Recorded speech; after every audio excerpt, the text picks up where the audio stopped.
रावण ने जब यह सुना कि समुद्र पर पुल बंध गया है और राम की सेना पार कर लंका में पहुंच चुकी है, तो उसको बड़ा विस्मय और भय हुआ।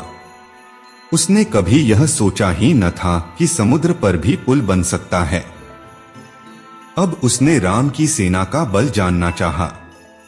शुक और सारण नाम के चतुर मंत्रियों को बुलाकर उसने कहा, राम की सेना में जाकर गुप्त रूप से बातरों के बल का पता लगा। शुक और सारण बड़ी माया जानते थे। बंदर बनकर वे राम की सेना में घुस गए और सावधानी से सब जगह देखने लगे, हर बात का पता लगाने लगे। अति उतंग गिरी पादप लील ही लेहि उठाड़े, आनी देहिन नल नील ही रचेते सेतु बनाए। उन्होंने देखा कि राम की सेना ने सारा सुबेल पर्वत ढक लिया। उसके अलावा सेना से चली ही आ रही है। शुक सारण आंख बचाकर देख रहे थे, जिससे उन्हें कोई पहचान न पाए। पर विभीषण को वे धोखा न दे सके। विभीषण ने ताड़ लिया कि वे कौन हैं। उन्हें पकड़वाकर वे राम के पास गए। पूछने पर उन्होंने राम को बता दिया कि हम रावण के गुप्तचर हैं। शुक और सारण हमारा नाम है। हम वानर सेना का भेद लेने आए हैं। राम मुस्कुराकर बोले, भेद ले चुके या अभी और कुछ लेना है? कुछ पूछना चाहो तो पूछ भी लो और खुद देखना चाहो तो विभीषण तुम्हें दिखा भी देंगे। जब लंका लौटकर जाओ तो अपने स्वामी से कहना कि जिस बल पर सीता को चोरी से ले गया है, उस बल को अब दिखाए।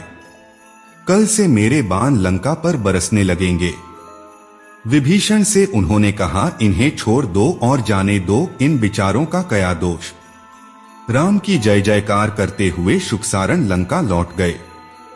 लंका पहुंचकर शुक और सारण सीधे रावण के पास गए और उन्होंने राम के बल तथा उनके कोमल स्वभाव की बड़ाई की। उनकी बात सुनी अनसुनी करके रावण उन्हें सबसे ऊंची अंटारी पर ले गया और बोला, राम की सेना के प्रमुख वीर मुझे दिखाओ। सारण ने कहा कि देखिए, जो इस ओर मुंह किए बार बार गरज रहा है और जिसकी गरज से लंका कांप रही है, वह सुग्रीव का सेनापति नील है, और जो तिरछी आंखें किए बार बार जम्हाई ले रहा है, वह पहाड़ जैसे शरीर वाला बाली का पुत्र अंगद है। लग रहा है मानो वह युद्ध के लिए ललकार रहा है। अंगद के पीछे नल है, जिसने समुद्र पर पुल बना दिया है। वह देखिए रीछों का झुंड, उसके आगे बूढ़े जामवंत खड़े हैं, और उस बंदर को आप पहचानते ही होंगे जो मस्त हाथी को चाल से चल रहा है। लंका जलाने वाला वह केसरी पुत्र हनुमान। उसके समीप ही महाधनुर्धर राम हैं, जिनकी पत्नी को आप ले आए हैं। उनकी बाईं ओर मंत्रियों सहित विभीषण बैठे हैं। राम ने उनको लंका का राजा बना दिया है। राम और विभीषण के बीच में वानर राज सुग्रीव बैठे हैं। सेना के वानरों की गिनती नहीं की जा सकती। इस सेना को जीतना बड़ा कठिन है। यो अकेले राम ही लंका के लिए काफी हैं। मेरी राय यह है कि सीता को लौटाकर राम से मित्रता कर लें। शुक ने भी ऐसी ही बातें कही। यह सुनते ही रावण लाल लाल आंखें करके बोला, दुष्टो, तुम्हें इतना भी नहीं मालूम कि अपने राजा के सामने शत्रु की बड़ाई नहीं करनी चाहिए। मेरे सामने से हट जाओ। इतना कहकर रावण अंतःपुर में चला गया। वहां भी उसको यही राय मिली कि राम से सुलह करना ही ठीक होगा, परंतु रावण ने जो मन में ठान लिया था उससे डिगा नहीं। उसने सेना को तैयार होने के आदेश दिए।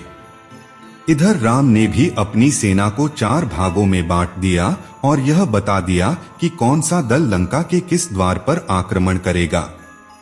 उन्होंने यह भी कहा कि लक्ष्मण और मैं तथा विभीषण और उनके मंत्री मानव रूप में रहेंगे। शेष सब वानर के बाने में ही युद्ध करेंगे। सुबेल पर्वत पर चढ़कर राम उस रात लंका का निरीक्षण करते रहे। सवेरा होते ही उन्होंने लंका को चारों ओर से घेरने का आदेश दिया। बंदरों के सिंहनाद से दिशाएं गंज गईं। राजनीति पर विचार करके राम ने अंगद को बुलाकर कहा कि युद्ध शुरू करने के पहले सुलह का अंतिम प्रयास कर लिया जाए।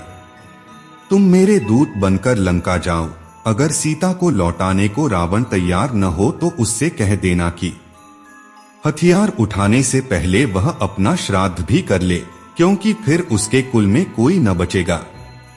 अंगद उड़कर लंका पहुँचे और निडर होकर रावण की सभा में चले गए। रावण से उन्होंने कहा, मैं बाली का पुत्र अंगद हूँ, आप में और मेरे पिता में मित्रता थी, इसी नाते आपके पास आया हूँ। मैं आपको अंतिम चेतावनी देना चाहता हूँ, जानकी जी को लौटा दें, नहीं तो लंका में कोई जीवित न बचेगा। रावण बोला, अंगद तुमको लज्जा आनी चाहिए, अपने पिता के शत्रु की तुम दास्ता कर रहे हो। मेरे मित्र के तुम पुत्र हो, तो आओ मेरी ओर आकर अपने पिता की मृत्यु का बदला लो। इतना सुनते ही अंगद को बहुत क्रोध आया और उन्होंने रावण से बहुत बुरा भला कहा। रावण ने आज्ञा दी, राक्षस वीरों, इस धृष्ट वानर को पकड़कर मार डालो। 4-5 राक्षस अंगद की ओर झपटे, अंगद ने उनको पकड़कर मसल दिया। इसके बाद वे रावण के महल पर कूदकर चढ़ गए। महल के कंगूरों को ढाहकर वह आकाश मार्ग से ही राम के पास पहुंच गए। अंगद के पहुंचते ही रामदल ने लंका के चारों द्वारों पर चढ़ाई कर दी।